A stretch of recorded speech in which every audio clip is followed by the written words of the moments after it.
Bonjour à tous, je vous souhaite la bienvenue pour cette nouvelle vidéo de la série des 24 vidéos de merde avant Noël.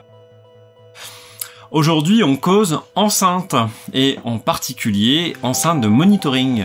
Je l'avais déjà évoqué durant la deuxième vidéo de ces 24 vidéos de merde, quand je parlais de mon appareil auditif.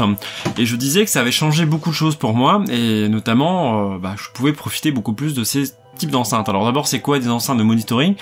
À la différence, des enceintes Hi-Fi, des enceintes de chaîne Hi-Fi, voire même des petites enceintes Bluetooth qu'on utilise couramment pour écouter de la musique, c'est que vous n'avez pas de... Ce sont des enceintes qui sont neutres du point de vue des fréquences, c'est-à-dire que sur des enceintes, on va dire classiques, des enceintes Hi-Fi, elles sont faites de manière très souvent à flatter certaines fréquences, notamment les basses.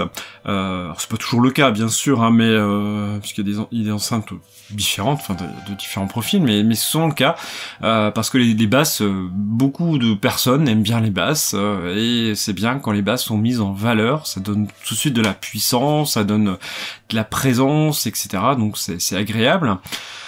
Mais ça ne fait pas tout, loin de là, parce que d'avoir trop de basses, ça va empêcher de profiter aussi de la subtilité de la musique, donc c'est un peu dommage en fait de booster trop les basses, voire de booster tout court. Alors ça peut avoir certains intérêts, surtout si la musique est faite pour, mais si c'est pas le cas, c'est un peu dommage de venir couvrir un peu le reste. Bon, ça c'était petite parenthèse, mais l'enceinte de monitoring ne va pas avoir ces fréquences boostées, c'est-à-dire que vous n'avez pas forcément plus d'aigus mis en valeur ou plus de basses. Le but c'est que ça soit le plus neutre possible, que rien ne dépasse en fait, de manière à pouvoir travailler le son de manière plus juste. Donc ce sont des enceintes, on va dire, de travail.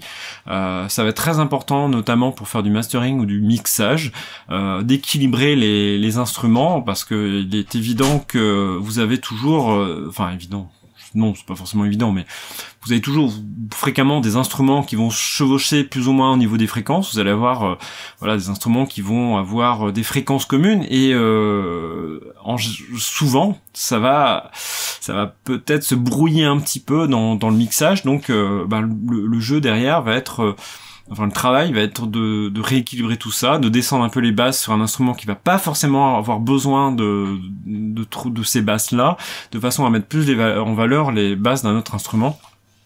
Et c'est ça qui va donner un caractère spatial, qui va permettre aussi de bien distinguer les instruments entre eux. Si vous avez des fréquences qui se mélangent trop, on a quelque chose de désagréable, on a quelque chose de brouillon un petit peu dans l'oreille. Donc ça va être toute l'étape de mixage, et le fait d'avoir des enceintes de monitoring va beaucoup aider à faire ce travail-là.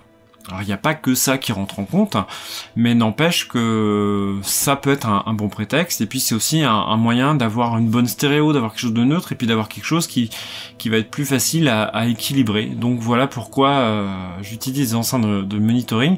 Et puis c'est aussi ces enceintes-là vont permettre aussi peut-être plus facilement de profiter de toutes sortes de musique sans biaiser, on va dire, leur qualité intrinsèque.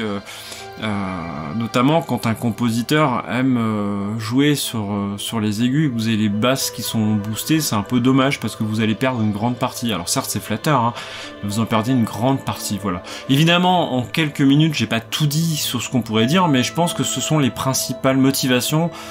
Personnellement, la stéréo et puis cet équilibrage neutre, on va dire, qui me motive moi, en tout cas, a priori. Je vous dis à demain.